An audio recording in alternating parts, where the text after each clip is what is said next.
aider les familles à devenir des églises domestiques. Alors qu'est-ce que ça peut vouloir dire? Parce que c'est une expression un peu étrange quand même, église domestique. Domus en latin, c'est la maison. Voilà. Et donc à la maison, eh bien, c'est un petit peu comme une petite église. Voilà. Donc que l'église vienne dans la maison et que la maison devienne aussi une petite église. Dans les premières communautés chrétiennes, eh bien, on se réunissait en famille pour écouter la parole de Dieu, pour partager, pour célébrer, pour essayer de vivre au mieux l'évangile. Et c'est aussi un lieu d'éducation, la famille. Voilà. L'église, elle est là pour aider à vivre tout cela. Et du coup, dans la maison, tout ce qui se vit dans la maison va aider aussi la grande église à vivre. Il y a un lien entre les deux. Pour la prière en famille, pour nous, il y a eu un temps fondateur. On avait fait un pèlerinage des familles à Lourdes et on avait vraiment, en tout cas moi en tant que maman, j'avais capté l'intérêt, l'importance d'instituer la prière en famille.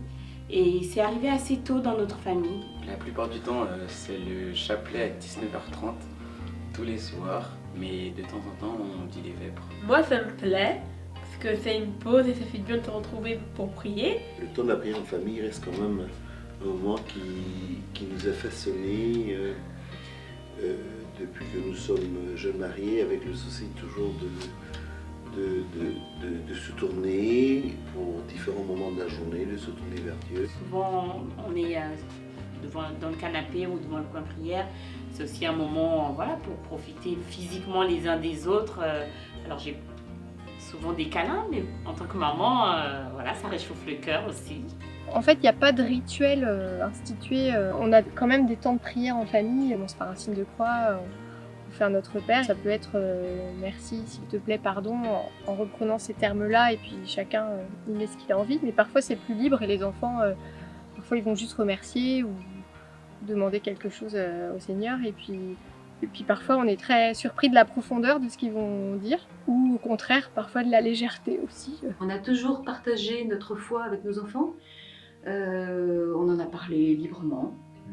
Et on continue, c'est vrai que c'est important pour nous de pouvoir en parler. On prie l'un et l'autre séparément. On partage notre prière et on dit comment est-ce qu'on prie, pourquoi est-ce qu'on prie, quelles sont nos méthodes actuelles. Mais on a beaucoup de mal à prier ensemble.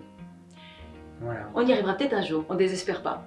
Quand on regarde dans les évangiles, on voit aussi que Jésus, il aimait bien aller dans des familles. Par exemple, je pense à Béthanie, avec Marie, Marthe et Lazare.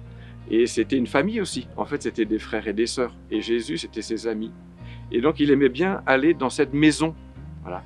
Et je crois que nous aussi, on aime bien aller dans des maisons, parce que même si on n'est pas de la famille, on se sent un petit peu comme des frères ou des sœurs quand on se réunit chez les uns et chez les autres.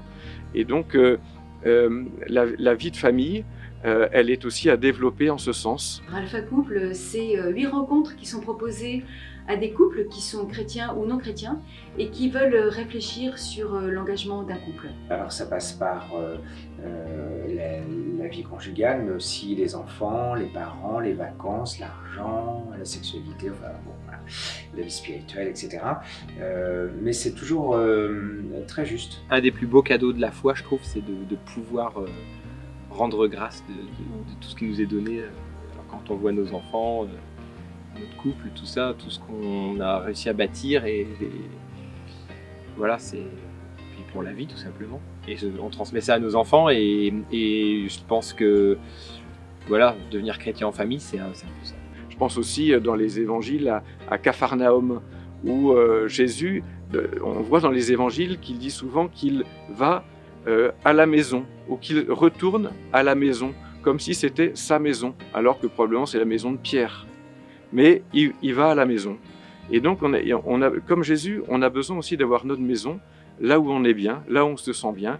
Pas que la maison où réside notre famille, mais il y a d'autres maisons peut-être où on est bien, on se sent bien, etc. Et donc, c'est ça aussi, vivre l'Église domestique.